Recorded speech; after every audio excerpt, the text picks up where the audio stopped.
y vi volar por en medio del cielo a otro ángel que tenía el Evangelio eterno para predicarlo a los moradores de la tierra, a toda nación, tribu, lengua y pueblo.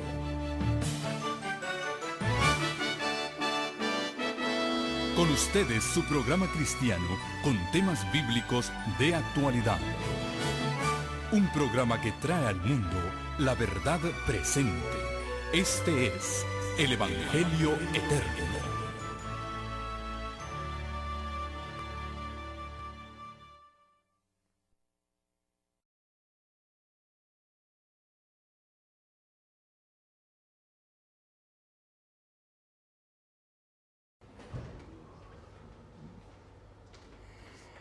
Desde la hermosa perla del Mediterráneo, desde la isla de Mallorca, las Islas Baleares, en Palma, transmitimos para ustedes y les damos la bienvenida a los que en esta tarde se han dado cita en este hermoso lugar para compartir la palabra de Dios. Anhelamos que cada uno de ustedes que nos sintonizan a través de la pantalla reciban la misma bendición que esperamos el Señor derrame sobre cada uno de nosotros en esta hora.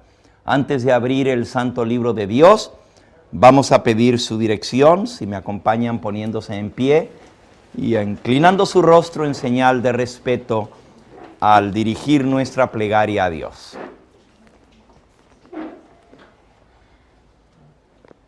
Nuestro amantísimo Padre y Dios, alabado y glorificado sea tu nombre. Te damos gracias, Señor, porque tú eres bueno y para siempre es tu misericordia. Nos damos cuenta que tú anhelas la salvación de todos los seres humanos y tú quieres que tu mensaje de salvación y de verdad llegue a toda nación, tribu, lengua y pueblo. Bendícenos ahora al abrir tu santo libro. Graba tu mensaje en nuestro corazón y danos el valor, así como tuvo el coraje Maite de hacer frente al error, de también nosotros poner en práctica lo que aprendemos y compartirlo con los demás. Bendícenos en esta hora de estudio, bendice a todos aquellos que nos sintonizan en este momento y que al escuchar este mensaje su corazón pueda ser inspirado a serte más fieles y también a compartir con otros el tesoro que nos has dado. En el nombre precioso de Jesús lo agradecemos todo. Amén. Amén.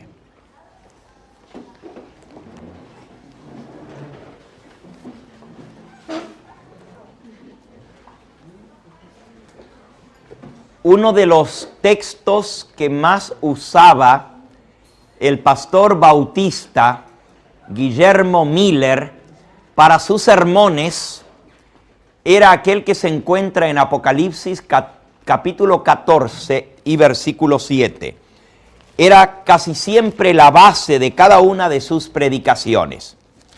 Este pasaje de Apocalipsis 14 comienza en el versículo 6 hasta el 7 diciendo: vi volar por en medio del cielo a otro ángel que tenía el Evangelio eterno para proclamarlo a los moradores de la tierra, a toda nación, tribu, lengua y pueblo, diciendo a gran voz: temed a Dios y dadle gloria, porque ha llegado la hora de su juicio, y adorad a aquel que hizo el cielo y la tierra, el mar y las fuentes de las aguas. En este pasaje, Juan vio a tres ángeles que atravesaban el cielo. Dice que el primer ángel traía el Evangelio eterno para proclamarlo a los moradores de todo el planeta Tierra. Y ese mensaje llamaba a los habitantes del mundo a temer a Dios y a darle a Él la gloria. Adorad, dice, al que hizo el cielo, la tierra, el mar y las fuentes de las aguas. Pero la razón que da el mensaje del primer ángel para que los habitantes de la tierra le teman, le honren, le obedezcan y le adoren, es porque ha llegado la hora de su juicio. Todos los profetas de antaño hablaron del juicio de Dios como algo que estaba en el futuro. Por ejemplo, el sabio Salomón escribe en el libro de Eclesiastés, en el capítulo 12, al final de su libro, versículo 13, Eclesiastés 12, versículo 13 y 14. El fin de todo el discurso oído es este: teme a Dios y guarda sus mandamientos, porque esto es el todo del hombre. Porque Dios traerá toda obra a juicio, juntamente con toda cosa encubierta, sea buena o sea mala. El sabio Salomón declara que Dios traerá toda obra a juicio. El verbo está en futuro, traerá toda obra a juicio. El salmista, en el Salmo 50, y en el versículo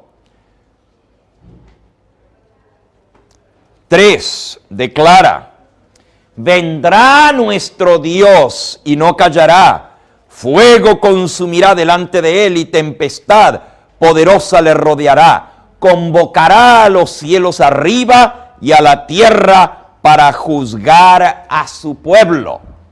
Dios juzgará a su pueblo con justicia. Nuevamente, anuncia que Dios va a juzgar, pero dice juzgará. Está en futuro.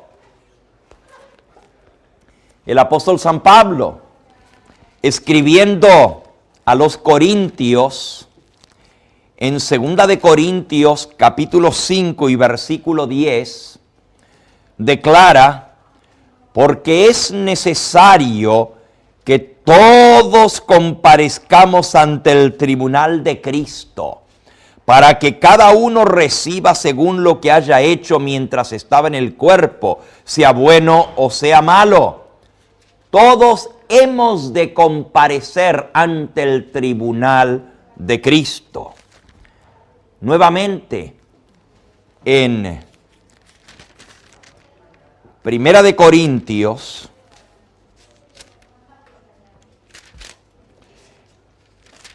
declara del juicio de Dios y dice, bueno, vamos a Romanos, el mismo apóstol, Romanos capítulo 14, Romanos 14, dice en el versículo 10, ¿por qué juzgas a tu hermano? Porque todos nosotros hemos de comparecer ante el tribunal de Cristo. Porque escrito está, vivo yo, dice el Señor, que ante mí se doblará toda rodilla y toda lengua confesará a Dios. De manera que cada uno de nosotros nos tocará dar a Dios cuenta de sí mismo. Así que, nuevamente, tendremos que dar cuenta a Dios de nuestra vida. Dios nos llamará a juicio. Otra vez, está en futuro. Hechos de los Apóstoles, capítulo 17 y versículo 31. Por cuanto Dios ha establecido un día en el cual juzgará al mundo con justicia. Aquí San Pablo dice que Él ha establecido un día en el cual juzgará al mundo con justicia. Quiere decir que Dios tenía o tiene establecido un día para juzgar. Según Pablo, Dios lo tiene establecido. Pero resulta que Apocalipsis 14:6 dice, la hora de su juicio ha llegado. Justamente, Guillermo Miller y miles de otros pastores y predicadores de su época anunciaron que la hora del juicio de Dios había llegado. No decían vendrá, sino ya está aquí. El día de su juicio ha llegado. Justamente el mensaje del primer ángel es lo que anuncia la llegada de la hora del juicio. Claro, como vimos anoche, en la mente de Guillermo Miller y de tantos otros, pensaban que era el juicio ejecutivo, cuando ya Cristo venía a ejecutar juicio. Pero no puede haber un juicio ejecutivo si primero no hay un juicio investigador, un proceso de juicio, proceso de juicio. Se necesita primero investigar para llegar a una sentencia y luego ejecutar juicio. Así que lo que no captaron Guillermo Miller era que ese juicio tenía que ser previo a la venida del Señor, porque cuando Él viene, dice, he aquí yo vengo pronto y traigo mi recompensa conmigo para dar a cada uno según sea su obra. Cuando Él viene, ya viene a recompensar, ya viene a pagar a cada uno.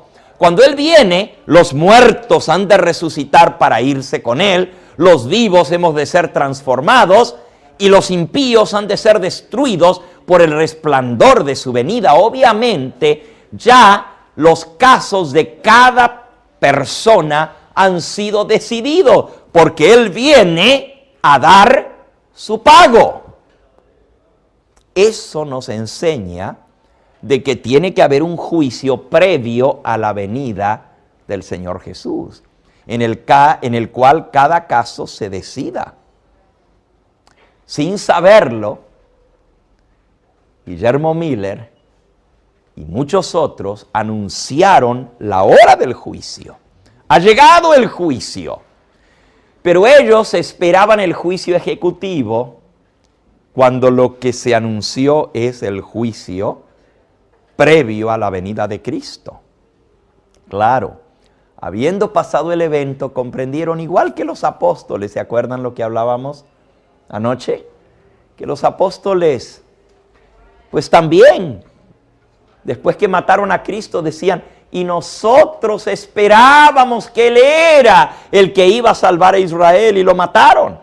También pasaron por un chasco, pero después entendieron que eso era parte del plan de Dios, que era necesario que Cristo muriera primero para poder resucitar y entonces ascender al cielo y después regresar por su pueblo. De igual manera, los que proclamaron el mensaje de la hora del juicio de Dios no lo entendieron en su totalidad, aunque tenían la fecha correcta por la profecía.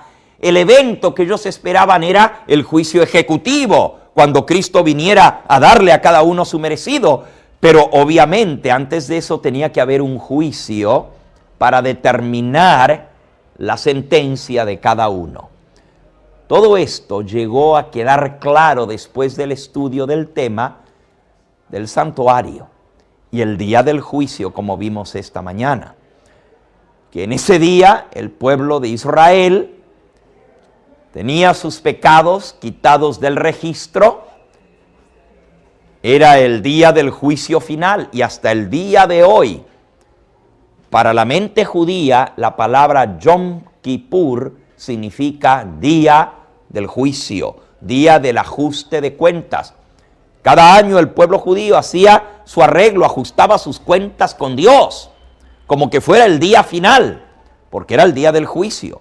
Pero así Dios va a ajustar cuentas al final de la era cristiana, en preparación para su venida. Cuando Él termine esa obra de juicio, y vamos a explicar un poquito más de esto en 2 o 3 minutos, pero cuando Cristo termine su obra de juicio, cada caso va a estar decidido para salvación o condenación, para vida o para muerte. Y cuando Él viene, ya viene a dar su recompensa. El juicio comenzó el 22 de octubre de 1844, según la profecía. Hay muchos otros pasajes que nos hablan de ese gran evento en el cielo.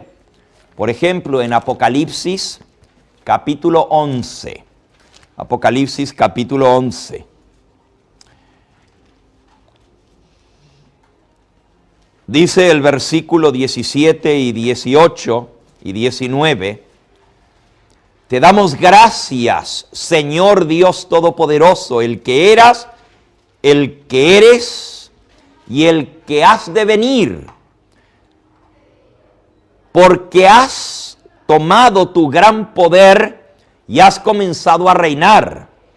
Se airaron las naciones y tu ira ha venido, y el tiempo de juzgar a los muertos y de dar el galardón a tus siervos los profetas y a los santos y a los que temen tu nombre, a los pequeños y a los grandes, y de destruir a los que destruyen la tierra. Y el templo de Dios fue abierto en el cielo, y el arca de su pacto se veía en el templo, y hubo relámpagos, voces, truenos, y un terremoto y grande granizo. Ahora noten, llegó el tiempo de juzgar a los muertos, dice el profeta, y el templo se abrió en el cielo y se vio el arca de su pacto. Pregunto, en el santuario, en el templo, ¿en qué lugar está el arca del pacto? En el lugar santísimo. Si aquí la Biblia dice que se abrió el templo en el cielo, hay un templo en el cielo, del cual el que estaba en la tierra era una copia, en miniatura, porque ya vimos esta mañana que el templo en el cielo es gigantesco, glorioso, inmenso. Hasta se ocupa un carro de nubes para trasladarse de un compartimiento del templo celestial al otro. Un carro con ruedas lleva a Cristo del lugar santo al lugar santísimo. Y así como en el santuario en la tierra, el sacerdote, el sumo sacerdote, ministraba en el lugar santo durante todo el año, pero al final, en el día de expiación, entraba al lugar santísimo. Así Cristo ministró durante toda la era cristiana en el santuario celestial, en el lugar santo, pero al final de la era cristiana habría de entrar en el lugar santísimo para hacer la obra final del juicio y entonces estar preparado para venir a buscar a su pueblo. Hay muchos pasajes en la Escritura que nos muestran de ese templo celestial. Por ejemplo, en Apocalipsis, capítulo 15, se nos dice allí en el versículo 5, después de estas cosas, Apocalipsis 15, 5, después de estas cosas miré, y he aquí que fue abierto en el cielo el templo del tabernáculo del testimonio, y del templo salieron los 7 ángeles que tenían las 7 plagas, vestidos de lino limpio y resplandeciente, ceñidos alrededor del pecho con cinturones de oro. Y uno de los 4 seres vivientes dio a los 7 ángeles 7 copas de oro llenas de la ira de Dios que vive por los siglos de los siglos. Y el templo se llenó de humo por la gloria de Dios y por su poder, y nadie podía entrar en el templo hasta que se hubieran cumplido las 7 plagas de los 7 ángeles. Nuevamente dice, se abrió el templo que está en el cielo. Hay gente que dice, no, todo el cielo es la morada de Dios. Dios no necesita un lugar con paredes y puertas para habitar, porque Él habita en los cielos. Pero la Biblia dice que Juan vio cómo se abría el templo que está en el cielo, y nos habla del lugar santo del templo, y nos habla del lugar santísimo. Nos habla de que cuando se abrió el templo en el cielo, se vio el arca del pacto, del testamento, y se le llama a ese templo que está en el cielo el tabernáculo del testimonio. Interesante, porque también a las tablas de la ley de Dios se les llama las tablas del testimonio, las tablas del pacto. Todo esto enseña la Escritura y por eso creemos nosotros que hay un templo en el cielo y que Jesús está realizando la obra final. Ahora, el 22 de octubre de 1844, cuando se cumple esta profecía, se inicia el juicio. Se abren los libros del cielo. El primer caso que es traído en revista, en revisión, es el primer muerto. No es Adán, sino Abel. Abel es el primero que murió como mártir, matado por su hermano.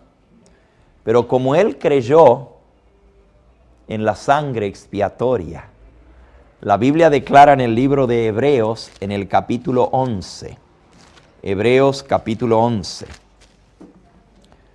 versículo 4.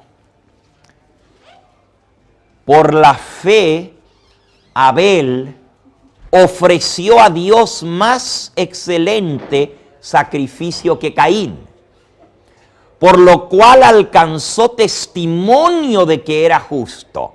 Miren eso, alcanzó testimonio de que era justo, dando Dios testimonio de sus ofrendas, y muerto aún habla a través de su ofrenda. Abel murió porque su hermano se ensañó contra él, porque Dios había aceptado la ofrenda de Abel y no la de Caín. Pero Abel había ofrecido un cordero. Caín ofreció del fruto de la tierra. Algunos dicen, bueno, pero Dios como que es injusto porque Caín dio lo que él tenía, él era labrador, entregó del fruto de la tierra. Pero Abel, pues era pastor de ovejas, entregó un cordero. Dios no aceptó el sacrificio de Caín porque no era lo que él había pedido. ¿Por qué?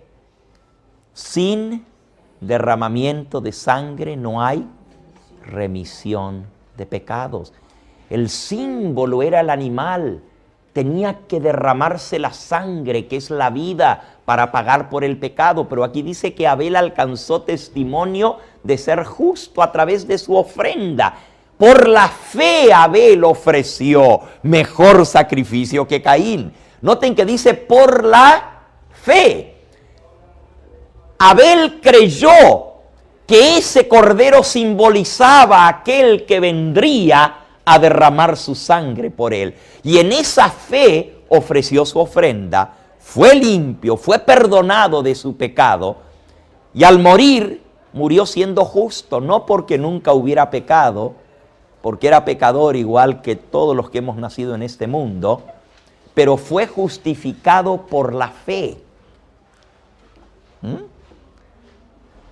Cuando se abren los libros del cielo en el juicio y se investiga la vida de Abel, nosotros no sabemos mucho de su vida. Solamente tenemos unos pequeños pincelazos de su vida.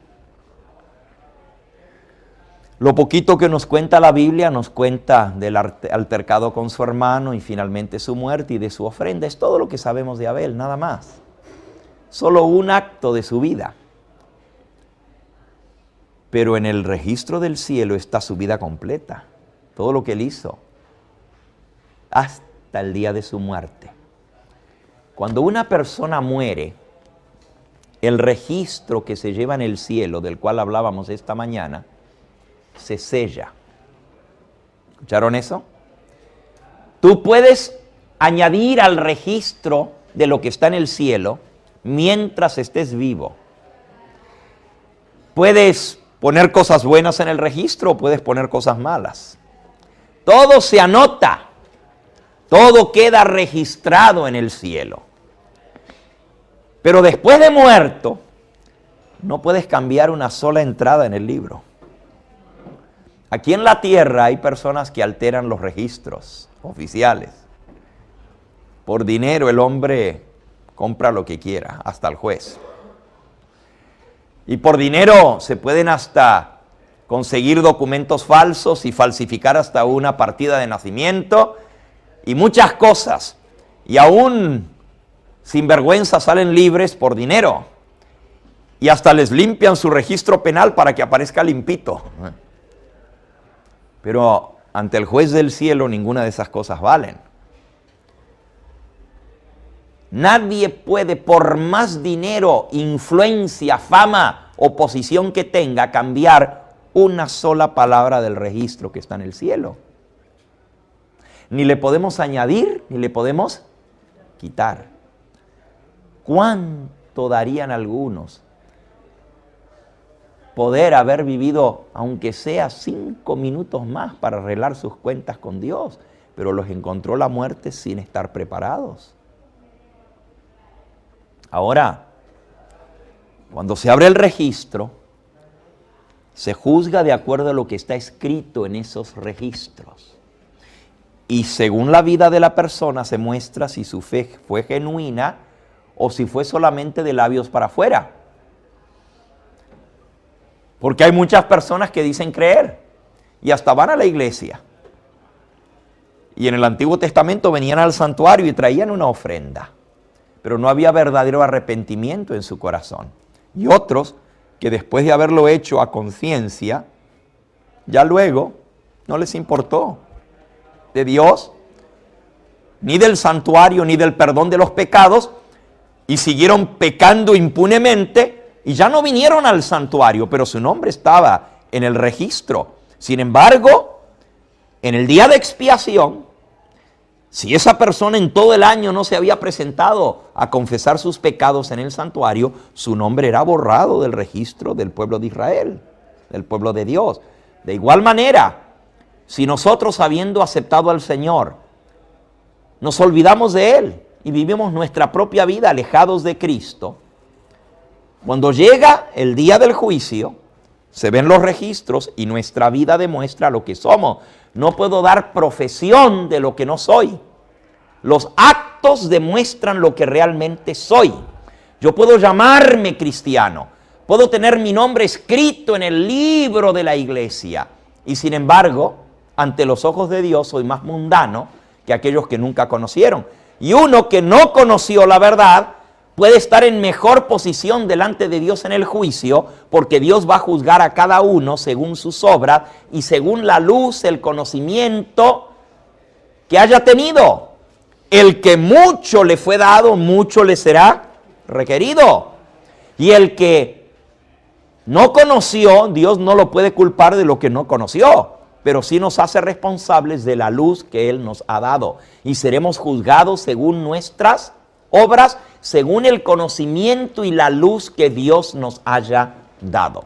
Ahora, el juicio va avanzando. Desde 1844 en adelante, ¿cuántos casos han pasado revista ante Dios? No sabemos. Recuerden, no son todos los que han vivido en el planeta Tierra. Los que están siendo juzgados son aquellos que alguna vez tuvieron sus nombres escritos en el libro de la vida. Porque el que nunca aceptó a Dios, ni su verdad, ni su palabra, se perdió, porque rechazó. Pero aquel que alguna vez lo aceptó, su nombre se escribió en el libro de la vida. Pero esos son los casos que son investigados en este juicio. Cuando termine el juicio de los muertos, comienza con el juicio de los vivos. Porque va a haber una generación que esté viva cuando concluya el juicio. Y esa generación que esté viva será juzgada según esté su vida en el momento en que le toque comparecer ante el juicio. De ahí que es tan importante que hagamos la preparación necesaria y que estemos a cuentas con Dios, en primer lugar, porque ninguno de nosotros tenemos la vida comprada. Hoy podemos estar aquí y mañana no estar. Hoy somos y mañana podemos dejar de ser. Es más, nos podemos acostar esta noche y nosotros hablamos, sí, porque mañana voy a hacer tal cosa y el año que viene voy a hacer tal otra. Y tengo estos planes y tengo estos propósitos y voy a estudiar y voy a ir a tal lugar y voy a viajar. Y el Señor dice en su palabra a través de Santiago, no digáis eso, voy a hacer tal cosa y mañana tal otra y pasado tal otra, porque no sabéis si estaréis vivos. Más bien decid, si Dios quiere, haré esto y haré aquello. Como ninguno de nosotros tenemos la vida comprada, debemos estar a cuentas con Dios cada día, porque no sabemos cuándo nos toca. Y en el momento de la muerte se cerró nuestro registro. Se selló para siempre. Ya no podemos cambiar nada de lo que está escrito en él. Y por otro lado, debemos estar a cuentas con Dios, no solo porque nos pudiera sorprender la muerte, sino también porque no sabemos cuándo nuestro nombre será llamado ante el registro del cielo, cuándo nos tocará que se investigue nuestra vida y lo que estemos viviendo en ese momento es lo que cuenta, no las intenciones que tenía. Hay gente que dice, yo un día me voy a entregar a Dios, un día voy a tomar decisiones en firme de servirle a Dios, pero ahora no puedo porque tengo este impedimento y tengo aquel. Mi padre contaba la historia de un buen hombre que conocía la palabra de Dios, pero por su trabajo no se le permitía servir a Dios. Y él decía, cuando yo me jubile, ahí sí le voy a dedicar todas mis fuerzas y todos mis talentos a Dios. Este hombre llegó a su jubilación. Y el día que se jubiló, junto con su esposa, hicieron un viaje para celebrarlo. Vivía en Buenos Aires y tomó lo que se conocía en aquel tiempo como el vapor de la carrera. El vapor de la carrera es un vapor que va de Buenos Aires a la capital de Uruguay, Montevideo. Sale a las 10 de la noche y usted amanece al otro lado en el amanecer del próximo día. Pero ese día el barco, el Gran Buenos Aires se llamaba, tuvo un accidente a mitad del Río de la Plata y no llegó al otro lado. Y en ese barco iba don José Rassi.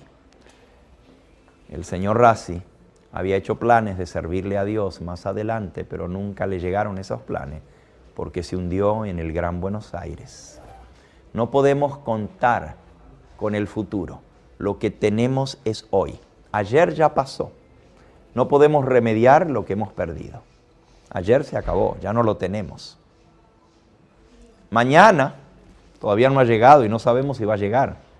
Lo que tenemos para Dios es hoy. Por eso dice la Escritura, hoy es el día aceptable. Hoy es la hora de salvación. Si hoy oyeres su voz, no endurezcáis vuestros corazones. Dios nos llama hoy a servirle.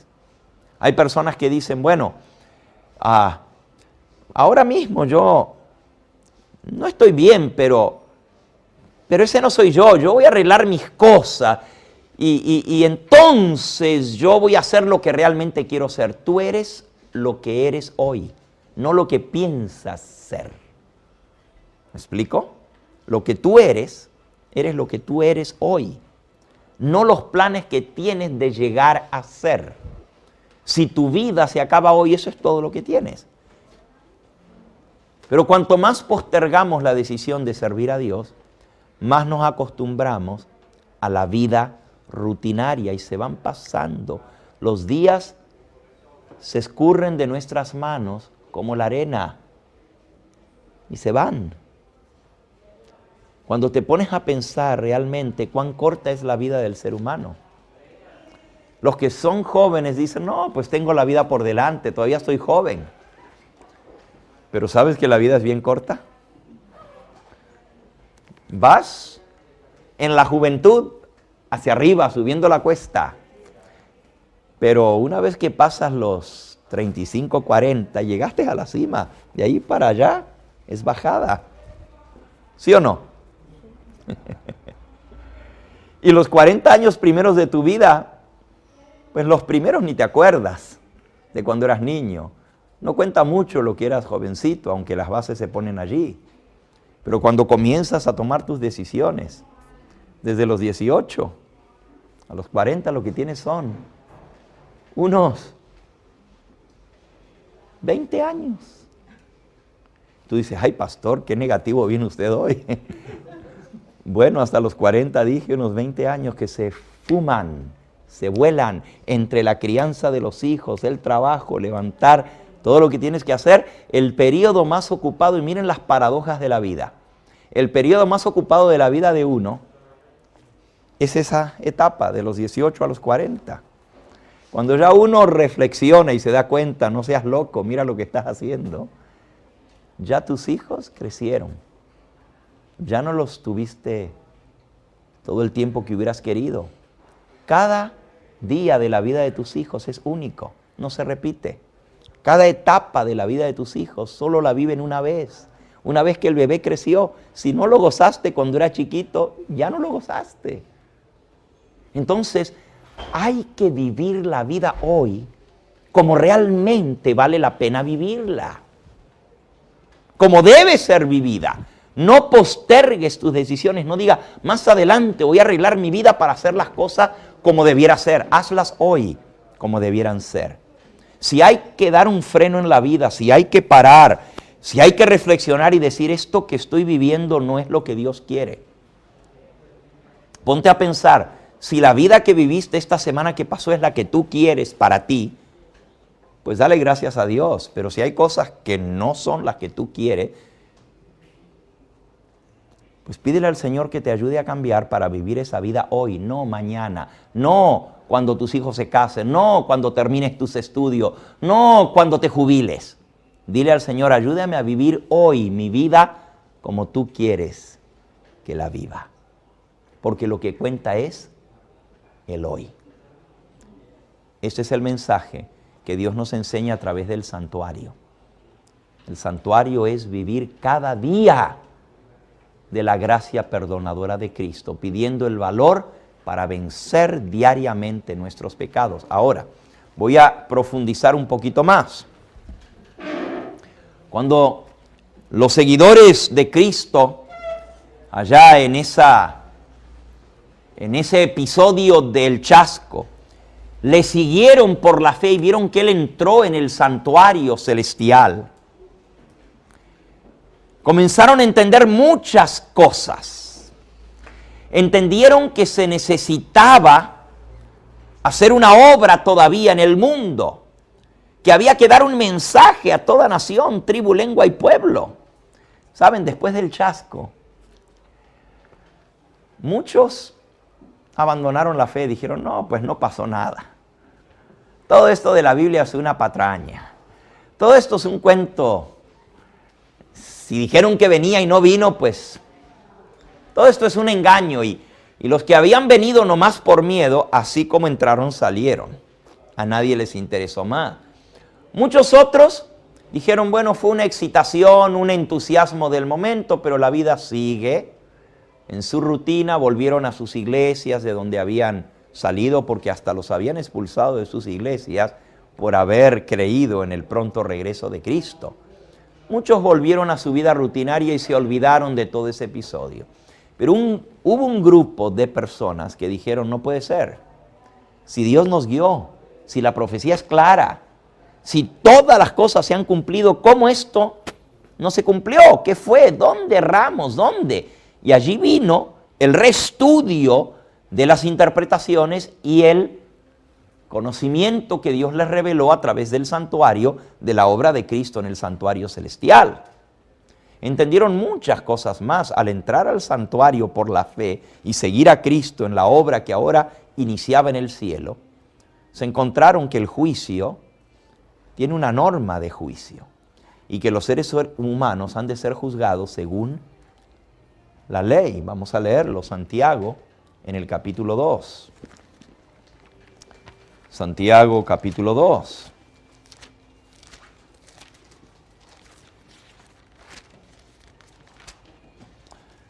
Dice en el versículo 8 en adelante, si en verdad cumplís la ley real, conforme a la Escritura, amarás a tu prójimo como a ti mismo, bien hacéis. Pero si hacéis acepción de personas, cometéis pecado y quedáis convictos vistos por la ley como transgresores. Porque cualquiera que guardare toda la ley, pero ofendiere en un punto, se hace culpable de todos. Porque el que dijo no cometerás adulterio, también ha dicho no matarás. Ahora bien, si no cometes adulterio, pero matas, ya te has hecho transgresor de la ley. Así hablad y así haced, como los que habéis de ser juzgados por la ley de la libertad. Así que esa ley que Dios nos dio va a ser nuestra norma de juicio. Habéis de ser juzgados por esa ley. Y dice que el que guarda a todos, pero ofende en uno, es hecho culpable ¿de qué?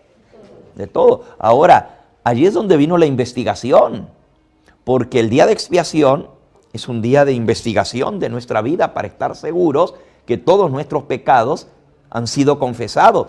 Y cuando el pueblo que siguió a Cristo por la fe al santuario celestial comienza a investigar esa ley de Dios y dice, si guardas todo pero ofendes en uno, eres culpable de todo, pues no faltó mucho hasta que alguien diga, pero si en el arca del pacto, en el lugar santísimo, está la santa ley de Dios. Y esa es la ley que es la norma del juicio. Y vamos a ser juzgados por esa ley. Y aquí dice que el que guarda todo pero ofende en uno, es hecho culpable de todo. Pues hay un mandamiento que no estamos guardando. ¿Y cuál es ese mandamiento? Todos ellos eran evangélicos, evangelistas de distintas iglesias. Había luteranos, había de la iglesia de Cristo, de la iglesia de Dios, bautistas, metodistas, presbiterianos, de la conexión cristiana, anglicanos y aún sacerdotes católicos que habían predicado el mensaje del pronto regreso del Señor Jesús. Pero todos estos que conocían la Biblia, habían guardado por toda su vida el domingo. Y estaban conformes con lo que estaban haciendo, porque era lo que habían sido enseñados. Nunca se habían cuestionado ese asunto. Pero ahora que están estudiando la ley porque anhelan estar preparados para el juicio, que hemos de ser juzgados por esta ley, pues se dan cuenta que hay un mandamiento que no están guardando. Y algunos dicen, no, pero eso era un mandamiento para los judíos. Y otros dicen, pero es parte de la ley. ¿Quién cambió esa ley? Ya habían estudiado antes las profecías de las bestias y del cuerno pequeño, la que nosotros vimos ayer, y el mismo Miller había anunciado la caída del poder del papado, el cuerno pequeño de Daniel 7, donde decía, y pensará en hablará palabras contra el Dios Altísimo, pensará en cambiar los tiempos y la ley, y serán entregados en su mano hasta un tiempo y 2 tiempos y medio tiempo. Pero se sentará el juez y le quitará su dominio. Guillermo Miller había enseñado esa profecía y había mostrado que esa profecía se había cumplido al pie de la letra con la herida mortal del papado en 1798. Había usado los mismos textos, pero ahí el mismo texto decía que ese era el poder que se iba a atrever a pretender cambiar los tiempos y la ley. Y ahora que su mente se concentra en el lugar santísimo, donde está Cristo, porque le amaban, querían verle venir, anhelaban su venida, pero como no vino, ahora lo siguieron. ¿A dónde está pues el Señor si no ha venido? ¿Por qué no vino? Ah, que entró en el lugar santísimo. Bueno, ¿y qué está haciendo allí? El juicio. ¿Y cuál es la norma del juicio? La ley. ¿Y cuál es esa ley que nos va a juzgar? Pues la ley de los 10 mandamientos. No ha sido abolida. Entonces, ¿quién la cambió? Ah, pues estaba predicho que cambiaría los tiempos y la ley. Ahora la luz comienza a alumbrar y ahora comienzan a entender, pero entonces el día que hemos estado guardando no es el día de Cristo, sino el día que puso el hombre de pecado, el anticristo. Él era el que decía la profecía que iba a cambiar los tiempos y la ley. Y ahora comienzan a investigar, van a las enciclopedias y la verdad comienza a aflorar muy clara. Un capitán de barco que se llamaba Bates, de apellido, José Bates, o Bates en inglés, Joseph Bates, era un hombre que había aceptado este mensaje con mucho ahínco y con mucho fervor. Él era un hombre bastante acomodado. Yo visité su casa en las inmediaciones de Boston, cerca a 1 hora de Boston, más o menos en Providence, Rhode Island. Y allí en un lugar que se llama Fairhaven, Massachusetts, está todavía en pie la casa de José Bates. Y fuimos a visitarla por curiosidad de ver dónde vivía este hombre, porque ahora les voy a contar su historia. Él se considera uno de los fundadores de la Iglesia Adventista, junto con Elena de White y con Jaime White, Bates y algunos otros. Fuimos a ver su casa, una casa muy bien puesta. 9 dormitorios, 5 baños, para hace 200 años atrás casi. Eso era una mansión, con vista al mar, porque este hombre había sido capitán de barco. Por muchos años había estado embarcado, pero luego fue comprando barcos y se hizo su propia flota. Y justamente el pueblo de Providence, en Rhode Island, era el centro pesquero de ballenas para todos los Estados Unidos. Y él tenía una flota pesquera. Pero luego se dio cuenta que en lugar de estar arriesgando, cazando la ballena, era más fácil el negocio y transformó su flota pesquera en flota transportadora y mandaba transporte con su flota de barcos para Europa, para América del Sur, América Central, hasta Brasil, Argentina, por todas partes. Una tremenda flota de barcos tenía este hombre. Cuando el mensaje del pronto regreso de Cristo llega a él, este hombre lo acepta, comienza a proclamarlo, y era un hombre de influencia, de dinero, de posición, un dueño de una flota de barcos, pero dice, se necesita dinero para proclamar este mensaje, y comenzó a vender sus barcos uno a uno. Y cuando se acercaba la fecha de 1844, la venida del Señor, vendió su último barco y dijo, ya no lo voy a necesitar porque el próximo año no voy a estar en negocios aquí, sino que voy a estar en el reino de los cielos. Ya no necesito más barcos. Vendió todo y toda su fortuna, que era mucha, un hombre muy rico, la entregó para la predicación del Evangelio. Finalmente, unos meses antes, decidió vender su casa. También dijo, ¿para qué tengo esta casa tan hermosa y tan costosa si se va a quemar dentro de poco? Mejor le saco el dinero que pueda ahora y lo invierto en la obra de Dios. Y cuando nosotros fuimos a visitar la casa ahí en Fairhaven, estábamos viendo las afueras de la casa, no nos atrevíamos a golpear, la casa está bien arreglada todavía, en pie, porque era una casa muy bien construida. Y salió un señor mayor y vio el grupo, porque éramos como unos 20, 30 que andábamos. Imagínense en que le anden mirando una casa unos 20, 30 personas, ¿verdad? Salió el dueño de la casa, un señor mayor, y se asomó y le dijimos, oh, perdone, no queríamos molestarle, solo estábamos viendo la casa, es muy hermosa su casa. Dice, ustedes son adventistas, ¿verdad? Le dijimos, sí. Bueno, aquí viene mucha gente a ver esta casa porque fue la casa del capitán Bates.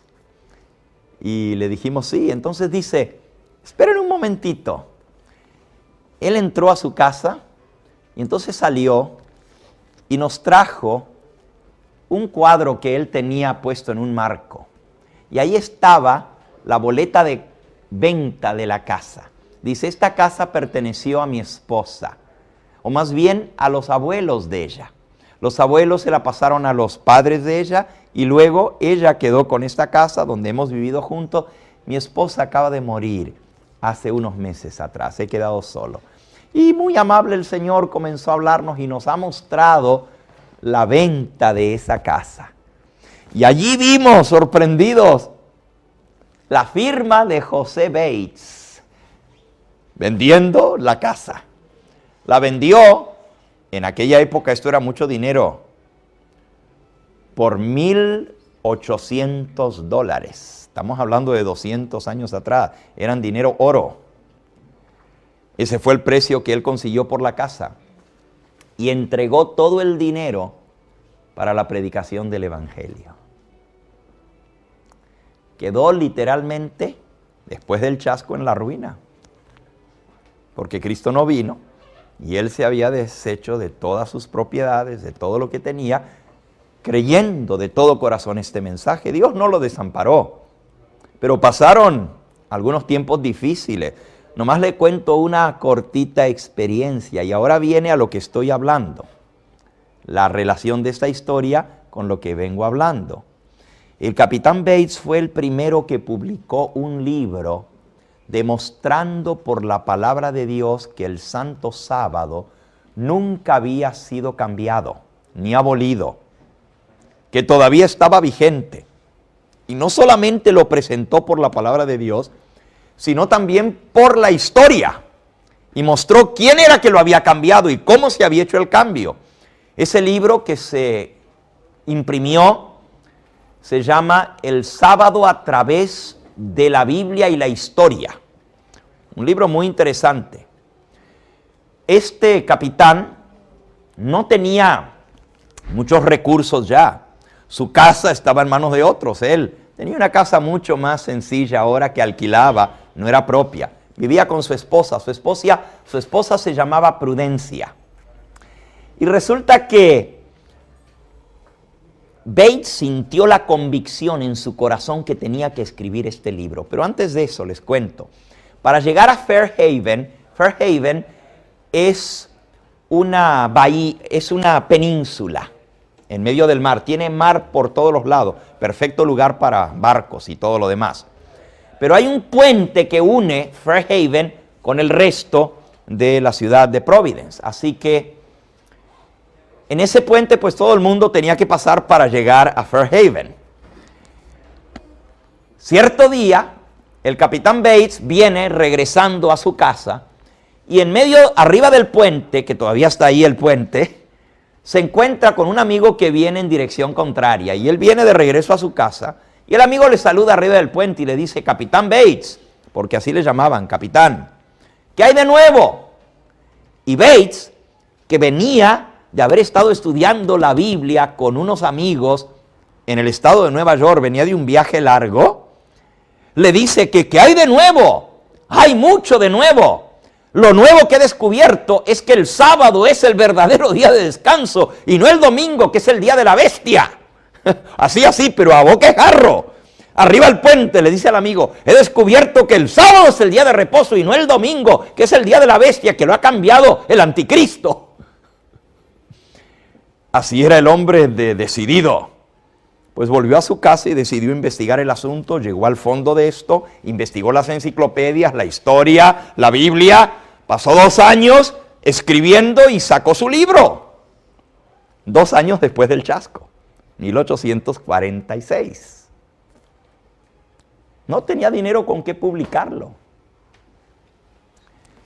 Y pues decide ir a hablar con el amigo suyo que tenía la imprenta y le dice: si me lo publicas,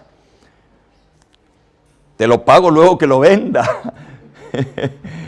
Dice: bueno, pues necesito algo para los materiales a lo menos. Pues te dejo el manuscrito y hagamos un arreglo. ¿Cuánto necesitas? Bueno, ¿qué tanto? El capitán Bates logró conseguir el dinero poquito a poco para la mitad del libro que le requería el impresor, pero le faltaban los últimos $20 y no los tenía. $20 era mucho dinero en esa época, quizás como unos 200 euros hoy en día, no mucho, una cantidad exorbitante, pero era el último pago para la mitad del depósito para la impresión del libro. Su esposa, mientras él estaba revisando un prólogo que le iba a poner al libro, su esposa entra y le dice: José, me hace falta harina, ¿me puedes ir hasta el mercado y traerme harina, por favor? ¿Cuánto necesita? Bueno, pues estoy haciendo un pan, me hace falta 1 kilo de harina. Le dice: está bien, regreso.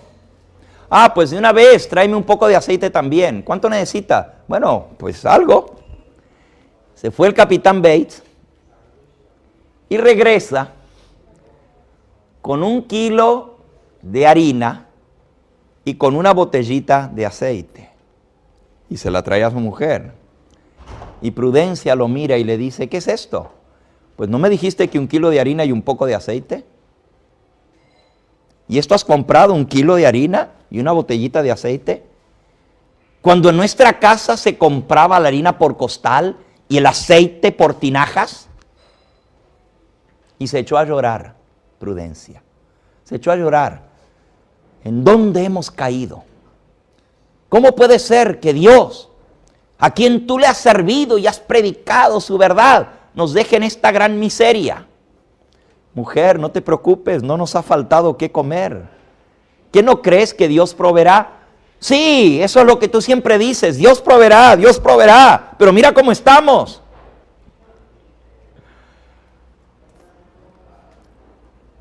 Era un hombre de fe. Prudencia también tenía fe, pero no siempre la manifestaba.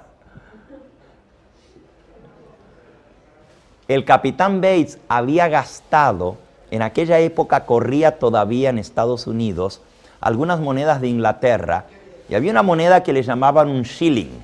Un shilling eran 5 centavos de dólar de aquella época, y con esos 5 centavos había ido a comprar lo que le alcanzó, 1 kilo de harina y 1 cuarto de aceite. Y fue todo lo que le alcanzó y no había más. Se levantó, su esposa llorando, trató de consolarla y no le gustaba a él ver las mujeres llorar, así que salió por la puerta y se fue a caminar. Caminando llegó al pueblo, pasó frente al correo y algo le dijo, entra, hay una carta para ti, ve a averiguar si hay algo. Se acerca al jefe de correo, era su amigo también, todo el mundo lo conocía, un hombre muy famoso en el pueblo, y le dice, ¿hay carta para mí? Sí, creo que hay, espera. Va el jefe de correo y en aquella época no se repartía la correspondencia a domicilio, sino que uno iba a la estación de correo a recogerla. Tampoco, estamos hablando del año 1846, tampoco se pagaba con una estampilla, sino que uno podía mandar una carta y el que la recibía pagaba por recogerla. Se hacía de las dos maneras. O el que lo enviaba pagaba por el franqueo, o el destinatario lo pagaba y recibía su carta de cualquier manera.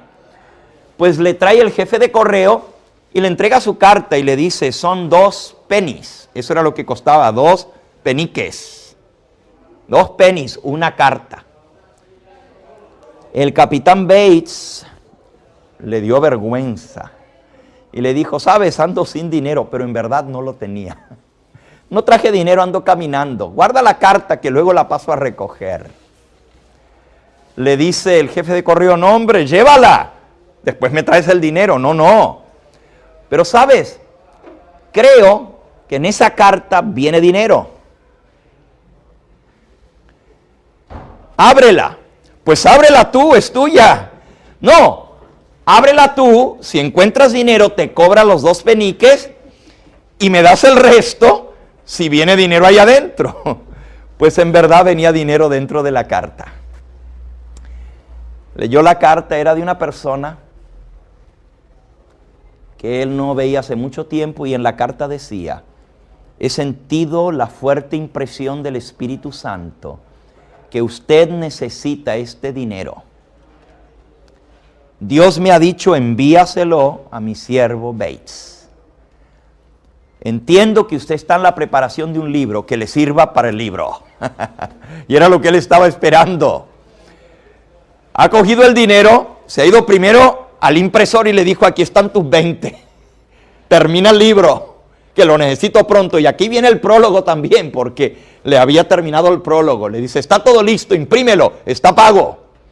Luego veremos cómo te pago el resto cuando los venda. Se va antes de ir de vuelta a la casa y pasa por el almacén, la despensa, y hace una compra, pero de esas buenas, porque traía ahora dinero. Le dice al muchacho que hace las entregas, le da 5 centavos y le dice, pasa por mi casa, deja esto, ve por el porche del frente de la casa, golpea la puerta, baja la mercadería, y era bastante, y déjala en el porche. La señora que va a salir te va a decir que te equivocaste, que no es allí, pero tú no le hagas caso, deja las cosas allí y te vas. Y él dio tiempito para que el muchacho llegara a la casa, anduvo y le gustaba mucho silbar, andaba silbando de contento por el pueblo, y ya calculando el tiempo, entonces llegó, pero entró por la puerta de atrás de la casa. Y Prudencia lo recibe. Oye, que ha venido un muchacho de la tienda y ha dejado un montón de mercadería aquí. Le he dicho que no es nuestra. Pues si estás quebrado. Yo sabía que no era nuestra, pero no me hizo caso. Insistió y la dejó. Averigua a ver qué, se han equivocado. Y le dice el José a su esposa Prudencia: mujer, ¿no te he dicho yo que el Señor proveerá? ¿No te he dicho? Y Prudencia se echa a llorar, abraza a su esposo y dice: gracias a Dios por la fe de mi marido. Le ha contado lo que Dios ha hecho. El libro salió y fue un reguero de pólvora. Se imprimió más de 50 veces el libro. El impresor le fue bien con José Bates, porque la primera vez fue a medias y luego se lo paga. Pero la próxima, y no era que Bates andaba haciendo dinero, lo que él quería era que este mensaje se regara. Pero fue tanto el interés en el libro que se reimprimió 50 veces, se regó por todas partes, y ese libro fue como un reguero de pólvora. La gente leyendo la verdad de la Biblia sobre el Santo Sábado. Ese es el comienzo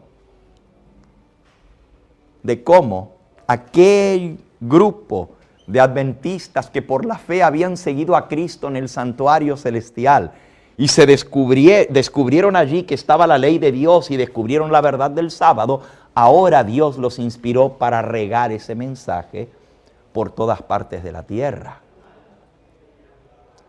Dios, en su providencia, fue revelando a su pueblo cada una de las verdades que hoy constituyen los pilares de la fe adventista. A todo esto, la iglesia adventista no existía como iglesia. La iglesia habría de fundarse más de 20 años más tarde. Pero los creyentes en el regreso de Cristo eran de distintas denominaciones. Los unía una fe común, y esa fe era el pronto regreso de Cristo. Y ahora, pues sabían qué era lo que estaba pasando en el cielo. Sabían por qué Él no había venido cuando lo esperaban. Porque había una obra que tenía que ser hecha en el santuario, y terminando esa obra, pues Él vendría a buscar a su pueblo que estuviera preparado. Pero en esa obra había que enseñar al pueblo estas verdades que Dios les estaba dando. Y la verdad del sábado comenzó a ser un tema muy especial para aquellos creyentes. Entendieron que Dios estaba reuniendo a su pueblo y llevándolo a serle fiel, enseñándole cómo prepararse para el juicio. Ahora, miren lo que Elena de White habría de escribir con respecto a la obra de Cristo en el santuario celestial. En el conflicto de los siglos, en la página 478, ella declara: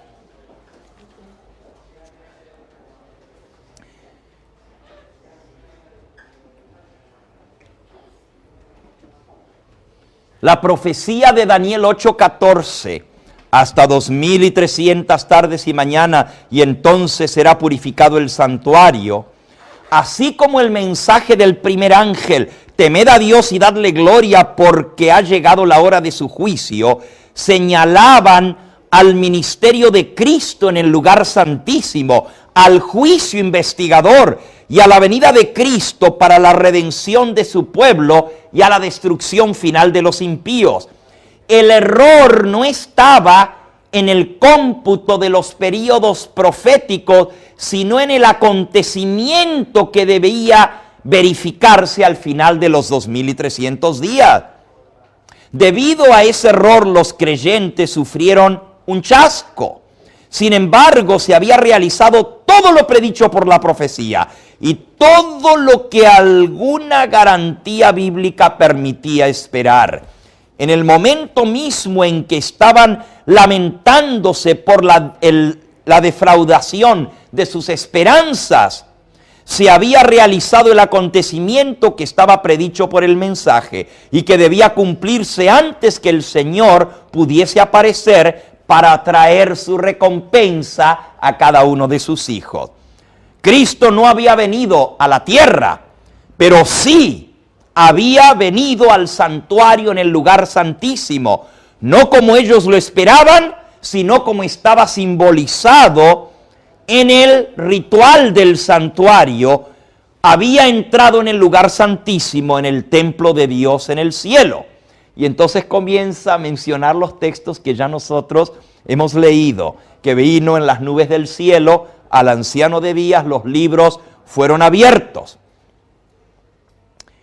Esta venida también estaba predicha por el profeta Malaquías y luego sigue dando muchos otros pasajes que muestran que esto está enseñado claramente en la palabra de Dios. Vendrá súbditamente el Señor a su templo, el ángel del pacto a quien vosotros aguardáis, se sentará para refinar la plata y el oro. ¿Se acuerdan que lo leímos esta mañana también? Entonces ella luego dice: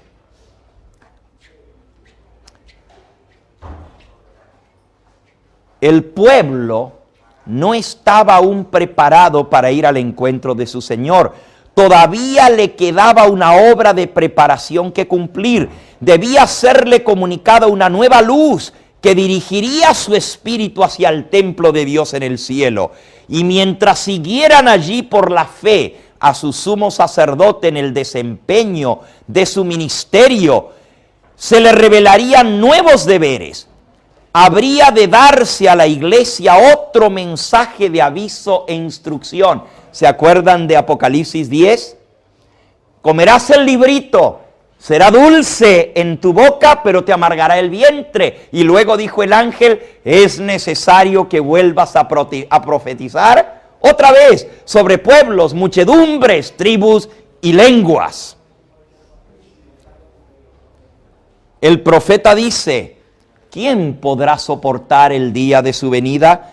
¿Quién podrá estar en pie cuando Él apareciere?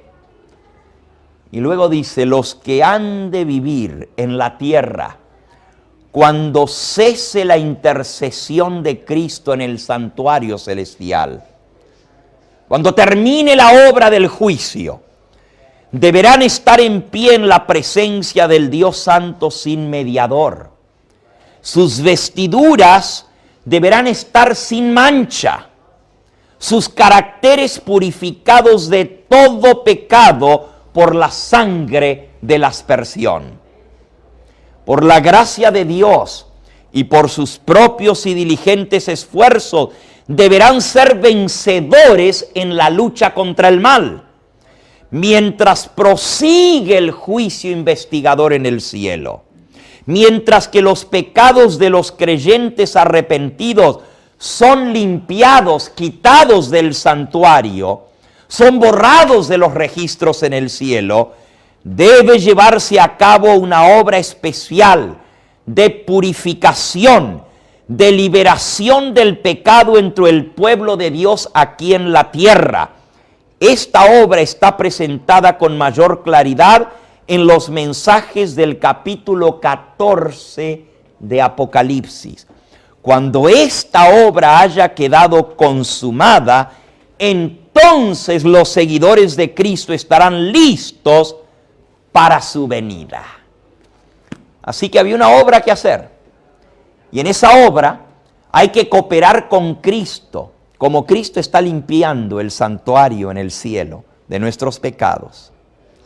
También nosotros tenemos que cooperar con Él en limpiar este santuario, nuestra vida, nuestro cuerpo, nuestra mente, de todo pecado y contaminación. El mensaje de los tres ángeles es un mensaje que habla de obediencia a los mandamientos de Dios. Es un mensaje de lealtad al Creador, pero es un mensaje de victoria. Al que venciere, dijo el Señor Jesús, yo le daré que se siente conmigo en mi trono, así como yo he vencido y me he sentado con mi Padre en su trono. ¿Saben? El mensaje del pronto regreso de Cristo y la preparación para ese día es muy solemne y especial, porque todo el mundo dice, Cristo viene, hay que prepararse. Pero ¿cómo nos preparamos para la venida del Señor? ¿Cuál es esa preparación necesaria? Porque, ¿sabes? De nada nos sirve a nosotros conocer todas las profecías, conocer lo que Cristo está haciendo en el santuario, conocer en detalle todo lo que viene, si nosotros no nos preparamos y nuestra vida no está lista para estos eventos. Hay muchos que conocen la profecía al dedillo, pero no han hecho la preparación necesaria para ver a Dios cara a cara, y cuando Él venga, no estarán listos. ¿Saben que la mensajera del Señor dice que no hay uno en 20? Escuchen bien, no hay uno en 20, se los voy a leer. Eventos de los últimos días. En la página 176 dice así: es una solemne declaración que hago a la Iglesia Adventista del Séptimo Día. Y esto es para nosotros. Que ni uno de cada 20 de aquellos cuyos nombres están anotados en los libros de la Iglesia se haya preparado para terminar su historia terrenal. Y si Cristo viniera ahora, estarían sin Dios y sin esperanza en el mundo como el pecador más común. No hay uno en 20 de aquellos cuyos nombres están en el libro de la Iglesia que estamos preparados para la venida del Señor. Por otro lado, la Iglesia Adventista, que ha tenido toda esta luz, hacemos profesión de conocer, pero no vivimos a la altura de la luz que Dios nos ha dado. Qué triste, pero es cierto. Todavía hay entre nosotros disputas, contiendas, divisiones, y estamos más preocupados en el qué dirán y en los puestos y en la política interna de la iglesia y en tantas otras cosas que en preparar nuestra vida para estar en pie delante de un Dios santo cuando Él venga. Ahora lo mismo pasa en la mayoría de las iglesias. Sin embargo, este mismo libro declara que Dios tiene muchos hijos suyos en otras iglesias, no nomás en la iglesia adventista. Escuchen, el Señor tiene joyas en todas las iglesias, verdaderos hijos suyos. Él tiene sus representantes en todas las denominaciones. ¿No se les han presentado a estas personas las verdades especiales que son la piedra de toque para estos últimos días, en circunstancias que despierten convicción en su corazón y en su mente? Y por lo tanto, al rechazar la luz, no han cortado su relación con Dios. Todavía son hijos de Dios. Miren, han rechazado la luz del sábado, pero todavía Dios los considera sus hijos. ¿Por qué? Porque no se les han presentado esas verdades en un contexto tal que traiga convicción a su corazón. Y aunque han rechazado la luz, dice aquí, miren, no lo digo yo, dice, al rechazar la luz no han cortado su relación con Dios, todavía son sus hijos. Y hay muchos que nunca han escuchado, dice aquí, entre los católicos, hay muchos que son cristianos muy concienzudos, como Maite, que caminan en la luz que tienen, que Dios les ha dado, que brilla en su camino, y Dios obrará en su favor. En el capítulo 18 de Apocalipsis se exhorta al pueblo de Dios a que salga de Babilonia. Babilonia es la confusión religiosa que hay en el mundo hoy en día. Según este pasaje de Apocalipsis 18, muchos del pueblo de Dios están aún en Babilonia. Porque el mensaje dice, salid de Babilonia, pueblo ¿qué? Pueblo mío. Ahora, si Dios dice que esos que están en Babilonia son pueblo suyo, ¿quiénes somos nosotros para decir que los evangelistas, que los testigos de Jehová, que los bautistas, que los metodistas, que los pentecosteses y otros no son hijos de Dios? Nosotros no podemos juzgar a nadie. No podemos decir este sí es hijo de Dios y este no, porque nosotros juzgamos humanamente, pero Dios conoce el corazón. La mayoría de los que estamos en la iglesia adventista, y esto no lo digo yo, lo dice la profetisa de la iglesia adventista. No hay uno en 20 cuyos nombres están en los libros de la iglesia que esté preparado. Y sin embargo, Dios tiene muchos hijos en otras iglesias que también son hijos de Él, que también están buscando hacer su voluntad. Miren, a veces yo he encontrado más fervor y más amor por Dios y su verdad en otras iglesias que no conocen lo que nosotros conocemos que en nuestras propias iglesias adventistas. De aquí voy a Valencia. Y allá en la iglesia adventista no puedo predicar. Pero una iglesia evangelista me ha invitado a predicar en su iglesia.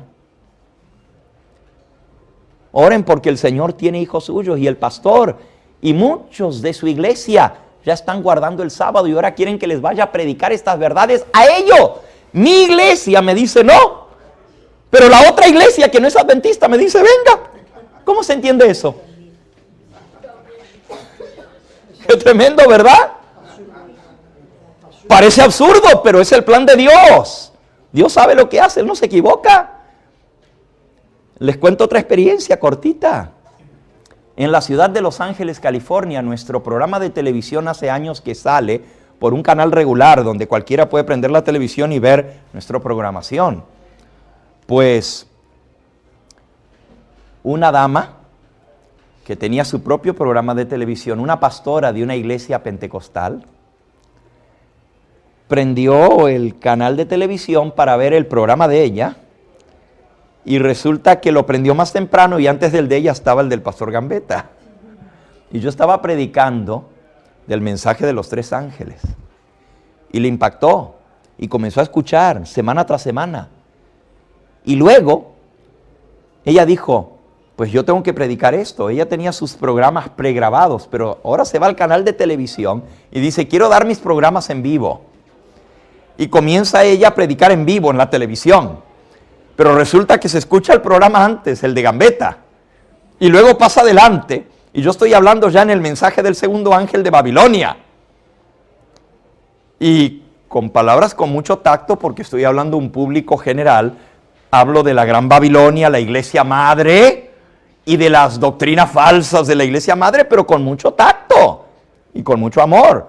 Pues esta mujer se para detrás de mi programa y sale en vivo y dice, vamos a abrir Apocalipsis 18. Y aquí dice, salid de Babilonia, pueblo mío. ¿Qué es Babilonia? Pues el pastor Gambetta dice que la iglesia madre, y yo se las digo con nombre y apellido, católica, apostólica y romana. Así. Y luego dice, y esto es porque han rechazado la verdad de Dios. Pero también esa madre tiene hijas que también son rameras. Y comienza a predicar con una fuerza y un poder que ni yo mismo me atreví a hacerlo. La echaron de su iglesia. Le llamó el obispo de su iglesia y le dice, oiga, ¿qué no sabe usted que la Biblia dice que la mujer no debe hablar en público?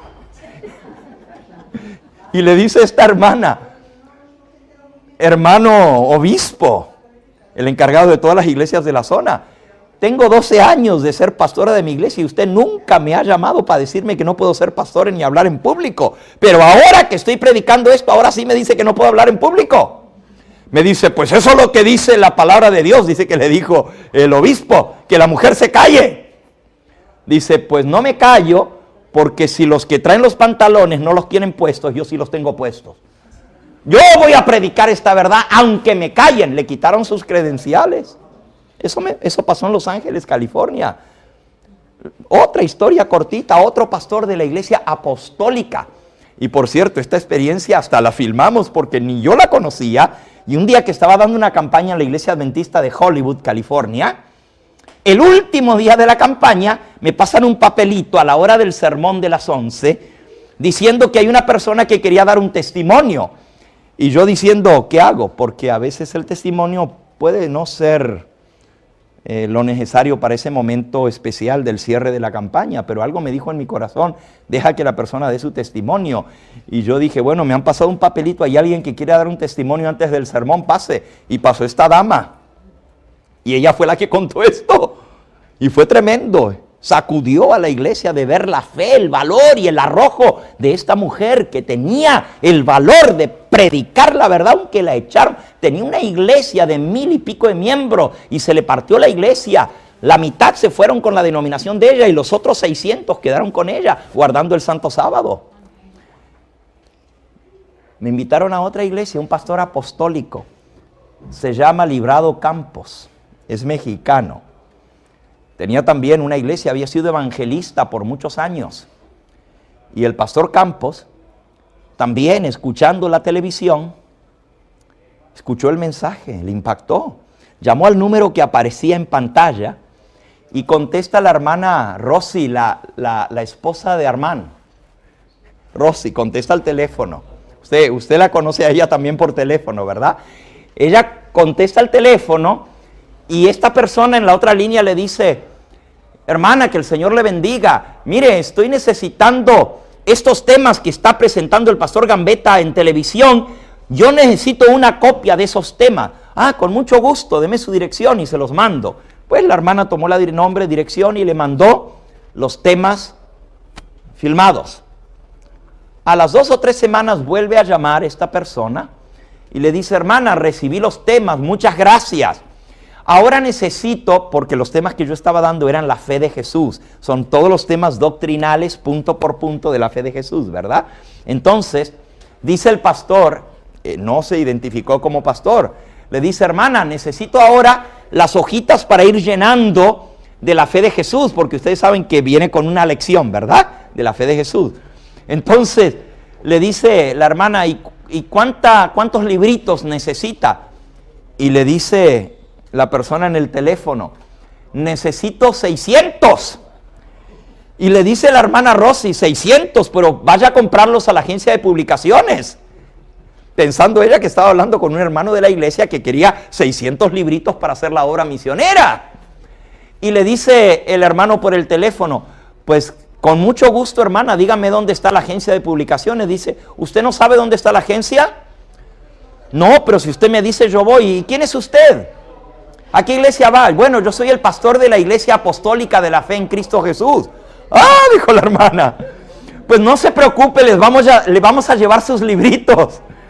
Y mandó un hermano que fue allá, les llevó los 600 libritos. Resulta que había estado poniendo los videos en la iglesia. Y toda la iglesia viendo los temas. Y luego, pues como en los temas decía que había un librito que podía llenar las lecciones, ahora el pastor quería para que todos sus miembros llenen las lecciones y aprendan estas verdades que él estaba aprendiendo.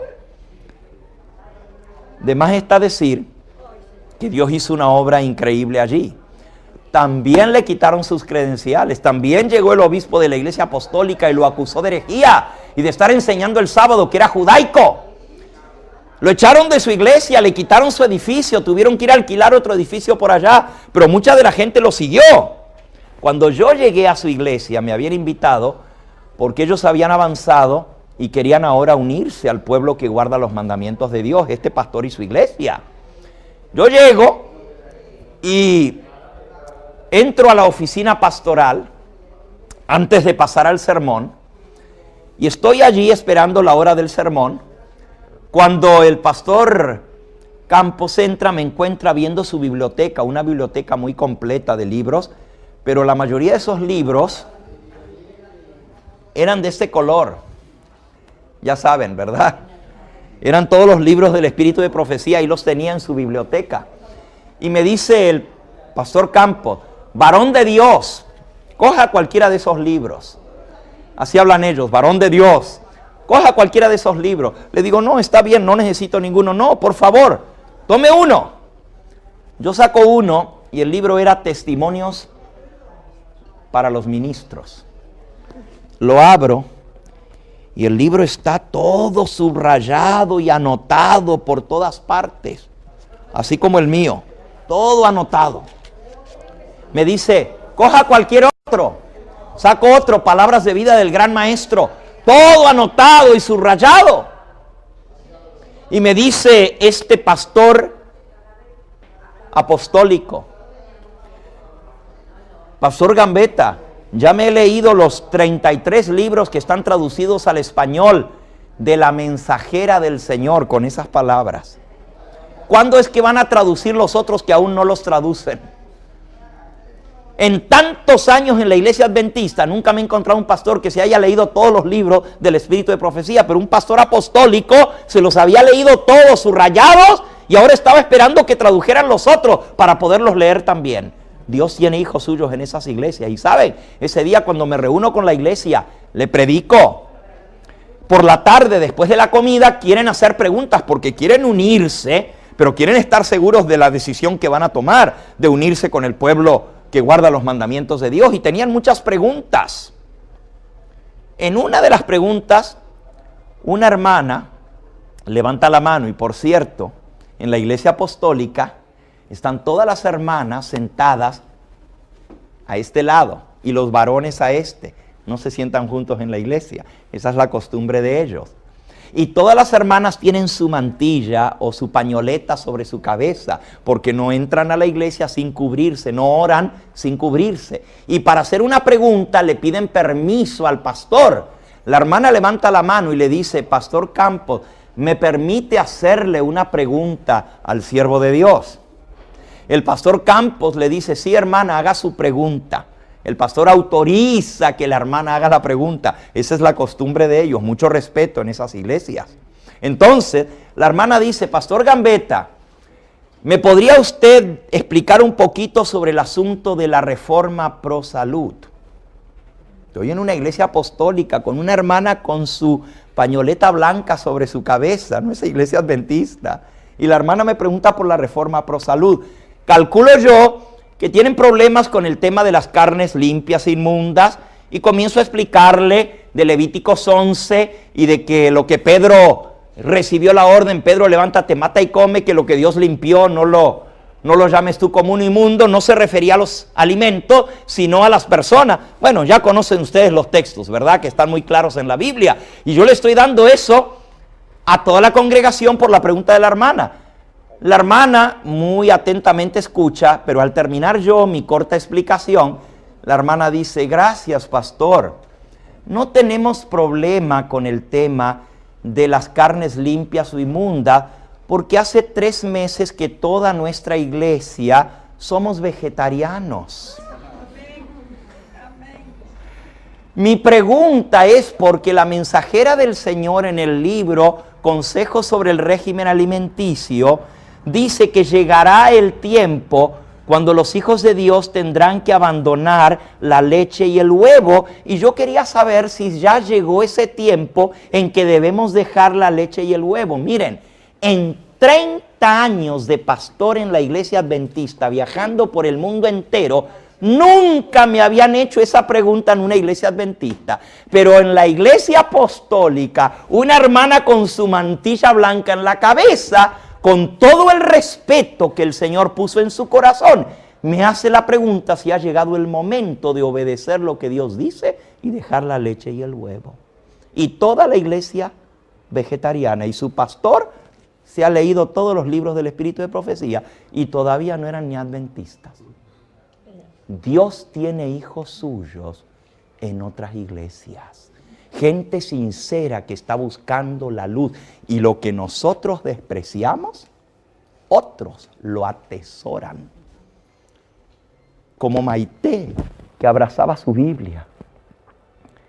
Este pastor apostólico se ha leído y releído los libros, porque para él le son un tesoro. Y nosotros decimos creer, aunque ahora anda la ola que ya ni en esto creen. ¿Sí o no? Sí. ¿O miento? Pero los que dicen creer tienen los libros llenos de polvito arriba, que nunca los han sacado ni para leerlos. A veces uno llega y tienen los libros nuevitos que cuando los abren se vuelven a cerrar solos porque nunca los han leído. ¿De qué nos sirve a nosotros decir que creemos si ni leemos, ni estudiamos, ni ponemos en práctica lo que Dios nos manda? Una vez una hermana me preguntó, pastor, ¿y usted cree que Dios va a mandar otro profeta a la iglesia adventista? Yo dije, todo es posible, es Dios el que decide si quiere o no mandar un profeta. Pero ¿para qué queremos otros si el que nos ha dado ni lo leemos, ni lo estudiamos, ni le hacemos caso? Exactamente. Más lógico no hay. Bueno, pues les he hablado de cómo el Señor trajo el mensaje del Santo Sábado a través de un pastor bautista. Por cierto, fue una mujer bautista del séptimo día la que trajo el mensaje adventista a la iglesia bautista, a la iglesia metodista del pastor Federico Huiller. Y con esto termino mi última historia. Por ahora, seguimos luego. El pastor Federico Huiller estaba predicando un día, unas 4 semanas antes del 22 de octubre, antes del chasco. Era un pastor de los que habían aceptado grandemente el mensaje del pronto regreso de Cristo y lo estaba predicando con fervor y decía que había que prepararse para la venida del Señor, tener nuestra vida limpia de pecado, compararnos con la norma de la ley de Dios para estar seguros que no estamos viviendo en pecado y nos encuentre la venida del Señor sin estar listo. Y habló de los mandamientos de Dios. A la salida, una hermana que se llamaba Raquel Preston, que había venido a visitar a su hija. Su hija era metodista, era miembro de esa iglesia. Ella era bautista del séptimo día. A la salida le dice al pastor, pastor, me impresionó mucho su mensaje. Usted dice que debemos guardar la ley de Dios. Y hay algo en mi corazón que yo quiero compartir con usted. ¿Podría usted pasar por la casa de mi hija en algún momento para que yo pueda hablar con usted de esto que tengo en mi corazón? Y el pastor le dijo con mucho gusto, y Federico Huiller apareció al día siguiente en la casa de la hija de doña Raquel Preston.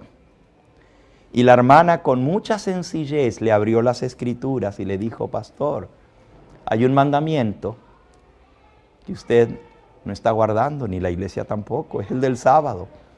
Y le comenzó a mostrar la validez de la ley de Dios y del santo sábado. Y ese pastor que por tantos años había predicado en su iglesia, fue humilde y dejó que el Espíritu Santo le hablara. Consideró los textos que la hermana le estaba mostrando, comenzó a estudiar el tema y al próximo domingo, solo una semana más tarde, se había pasado toda esa semana estudiando la Biblia sobre el tema del sábado. El próximo domingo se para ante toda su congregación y dice, de hoy en adelante, soy guardador del séptimo día, el santo sábado. Esta es la última reunión que celebramos en domingo en esta iglesia. La próxima será el sábado. Y les predicó la verdad del sábado a su iglesia. Pero lo interesante es que toda su iglesia amaba al Señor Jesús y aceptaron el mensaje del sábado. Y a la semana siguiente toda la iglesia se reunió en sábado para escuchar la palabra de Dios. Pasaron por el chasco, pero esta se conoce como la primera iglesia adventista porque esperaba el regreso de Cristo, pero que guardaba el sábado. Aún antes del chasco ya estaban guardando el sábado. Claro, era una iglesia local y eso no llegó a ser conocido sino hasta después, cuando el mensaje del santuario alumbró el lugar santísimo, vieron la ley de Dios y finalmente todos los creyentes en la venida de Cristo llegaron a aceptar el santo sábado por los esfuerzos del pastor Bates, de quien les conté su historia, de los 5 centavos que compró el kilo de harina, y cómo el Señor le proveyó para publicar su libro. Y de ahí en adelante, ese mismo libro cayó en las manos de una joven pareja. Ella tenía 19 años y él tenía 26 años de edad. Tenían 3 meses de haberse casado. Ella se llamaba Elena Harmon y él se llamaba Jaime White. Y esta pareja leyeron el libro de Bates, el Espíritu Santo les tocó y comenzaron a guardar el sábado. Al principio Elena decía, pero no puede ser. Si a mí me han enseñado que es el domingo. Ella era metodista de niña. Y entonces todo el mundo está equivocado. ¿Cómo va a ser el sábado? ¿Cómo ¿cómo hacer el sábado si todo el mundo guarda el domingo? Pero por la palabra de Dios, leyendo el libro del pastor Bates, dijo, si Dios lo dice, lo voy a hacer. Y más adelante, el Señor le dio una visión donde ella veía el lugar santísimo y vio el arca del pacto. Y el Señor le permitió ver cómo el ángel quitaba la tapa del propiciatorio y dentro del arca del pacto en el cielo vio la santa ley de Dios, los 10 mandamientos, y vio que había 2 tablas escritas con el dedo de Dios. En la primera estaban los primeros 4 mandamientos y en la otra estaban los últimos 6. Y vio que la primera tabla era más luminosa que la segunda. Y luego vio que había un halo de luz sobre el 4.º mandamiento y escuchó la voz del Señor que decía, esta será la prueba para mi pueblo en estos últimos días, el santo sábado. Y allí, lo que a ella le había costado aceptar como metodista, pero lo había aceptado por la palabra de Dios, ahora le vino la confirmación por una visión que era la voluntad de Dios. De ahí en adelante comenzaron a proclamar la verdad del santuario, la verdad de la hora del juicio y la verdad del sábado. Y en la próxima presentación vamos a ver qué otras verdades Dios les reveló a través de su palabra. Que el Señor nos ayude a serle fieles. Que cuando viene la luz a nuestra vida, no seamos reacios. Que cuando el Señor nos habla por su palabra, no endurezcamos su corazón. Y que vivamos cada día de nuestra vida como si fuera el último en vivir, porque no sabemos cuándo viene el Señor, no sabemos cuándo toca que nuestro nombre sea llamado en el juicio, ni tampoco sabemos si estaremos vivos el día de mañana. Por eso necesitamos estar a cuenta con Dios todos los días de nuestra vida. Hay alguien que en esta hora, junto conmigo, quiere pedirle al Señor, Señor, ayúdame a serte fiel. Quizás he perdido de alguna manera mi fervor, he perdido mi primer amor, como dice la palabra del Señor. Una vez me gozaba en seguirte, en hacer tu voluntad, pero ahora necesito que tú me reavives, necesito que tú me levantes, necesito que tú me ayudes a caminar en este camino. Quizás hay alguien aquí hoy que por primera vez está escuchando estas verdades tan claramente expuestas por la palabra de Dios y quiere decir, pastor, ayúdeme a orar por mí, por mi familia. Yo quiero serle fiel al Señor. Yo quiero servirle de todo corazón. Y quizás hay alguien aquí que conociendo esta verdad sabe que no ha sido el mejor comunicador de esta verdad, que necesita tener el valor que tiene Maite, que todavía no es adventista, pero se le planta el sacerdote y le dice, ¿por qué nos han engañado? A veces nosotros queremos tener mucho tacto, como el pastor Gambetta cuando predica por televisión, pero se para otra mujer que no es adventista y dice, lo que el pastor Gambetta quiere decir es A, B, C y hasta la Z, y lo dice sin pelos en la lengua. Entonces, vamos a pedirle al Señor que nos dé ese valor para predicar su verdad, cueste lo que cueste. ¿Quieres unirte a mí? Poniéndote en pie para pedirle al Señor que Él nos ayude en esta decisión que estamos tomando de serle fieles. ¿Hay alguno aquí que aún no es miembro de ese pueblo que guarda todos los mandamientos de Dios? Inclusive el Santo Sábado, que es lo que Dios reveló a través de su palabra. Y quiere decir, pastor, ore especialmente por mí, por mi familia, porque esta verdad que yo conozco, que estoy conociendo ahora, la quiero vivir de todo corazón. ¿Hay alguien aquí que no es miembro de la Iglesia Adventista? Yo quiero orar especialmente por esa persona en esta hora. ¿Hay alguien aquí? Muy bien, allí hay una persona. El Señor te bendiga. El Señor le bendiga, hermana. Alabado sea su nombre. Quizás hay alguien aquí que viene de otra iglesia, pero que sí ama al Señor de todo corazón, que le ha aceptado, que le está sirviendo, pero que está entendiendo que hay verdades que el Señor quiere que ponga en práctica en su vida, verdades de su palabra. Y quiere decir, pastor, ore por mí, que el Señor me ayude a ser fiel. Amén, el Señor le bendiga. ¿Alguien más? Levante su mano. Amén, el Señor te bendiga. Alabado sea su nombre. ¿Y hay alguien aquí que necesita ese primer amor otra vez en su corazón? Que el Señor lo despierte. Amén. Alabado sea su nombre. Bendito sea el nombre del Señor. Vamos entonces a pedirle de todo corazón.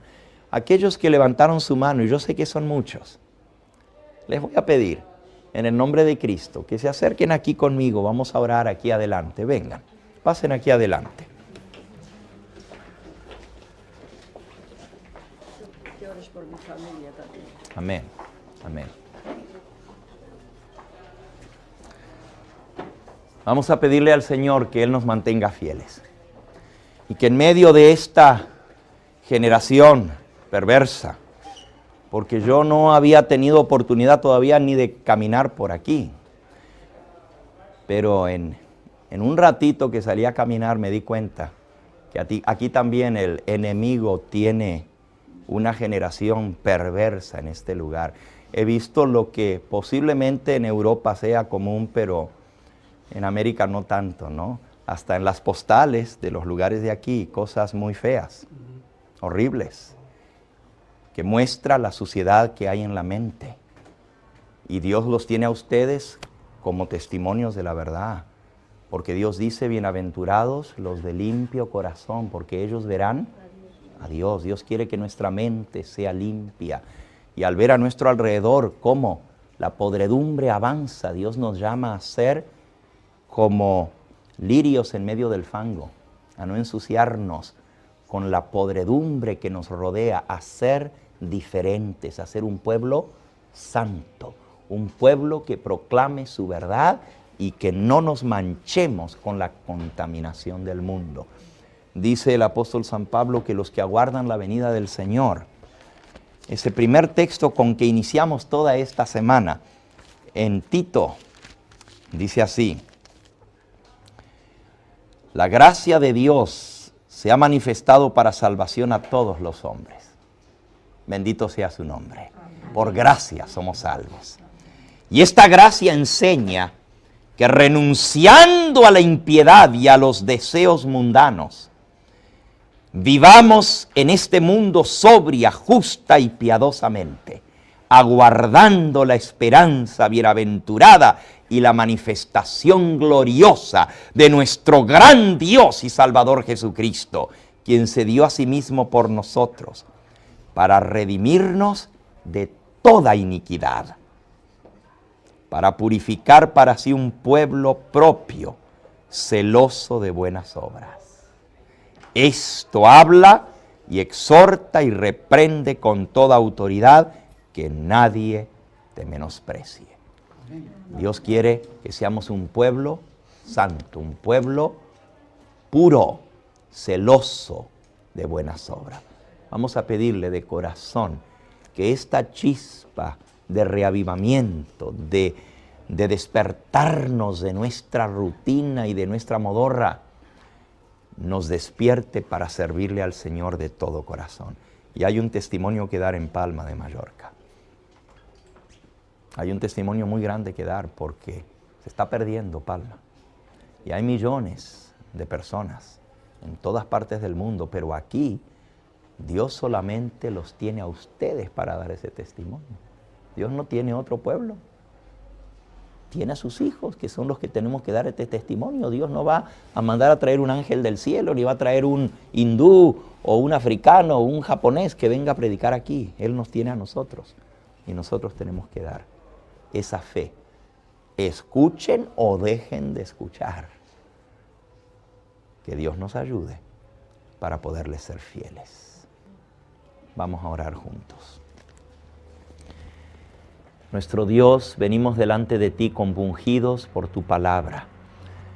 Al escuchar el testimonio de otros hombres y mujeres que lo dieron todo por ti, que estuvieron dispuestos a deshacerse de todas sus posesiones materiales, a quedar en la misma miseria por predicar tu verdad y tu evangelio.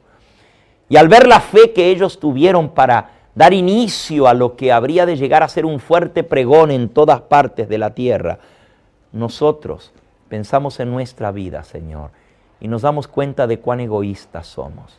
Nos damos cuenta de cuán lerdos, tardos para oír y rápidos para hacer lo malo somos. Perdónanos, Señor. Perdónanos por nuestra incredulidad, perdónanos por nuestra liviandad, perdónanos por nuestra falta de consagración, de dedicación a tu causa, por tomar las cosas tan livianamente, por vivir de una rutina sin darnos cuenta que en el cielo se realiza el juicio, el momento más solemne de toda la historia, que cada caso de cada ser humano está siendo decidido en las cortes celestiales. Ayúdanos, Señor, a estar preparados para esa cita en la corte que todo ser humano tiene, como dice tu palabra, que todos nosotros hemos de comparecer ante el tribunal de Cristo para dar cuenta de lo que hemos hecho mientras estamos en este cuerpo. Oh Señor, revive nuestra vida, despierta el deseo en nosotros de compartir con otros tu verdad. Confirma tu llamado en nosotros. Ayúdanos a salir de esta rutina. Ayúdanos a salir de esta tibieza espiritual, de este estado de laodicense, que tú dices en tu palabra que te da asco y te da ganas de vomitarnos de tu boca. Perdónanos, Señor, y reavívanos con tu Espíritu Santo. Y danos el privilegio de proclamar a otros tu verdad, de traer a los pecadores a los pies de Jesús. Sabemos, Señor, que no serán los muchos, porque los que aceptan tu verdad son pocos. La senda es estrecha y angosto el camino que lleva a la vida, y pocos son los que lo aceptan. Ayúdanos, Señor, a estar entre esos pocos fieles que te han de dar la bienvenida en gloria cuando tú vengas, y que podamos decir: henos aquí, Señor, junto con aquellos que nos has dado el privilegio de traer a tus pies. Sella esta decisión en cada corazón, que aquellos que aún no han tomado el paso del bautismo muy pronto lo puedan hacer por la fe en Cristo, y que aquellos que una vez lo hicimos, esto sirva para despertarnos, reavivarnos y llevarnos a nuevo celo, a nuevo fervor en la proclamación de tu verdad. Gracias por escuchar nuestra plegaria y gracias por perdonarnos y lavarnos en la sangre de Cristo. En su nombre precioso le agradecemos todo. Amén, Señor. Amén.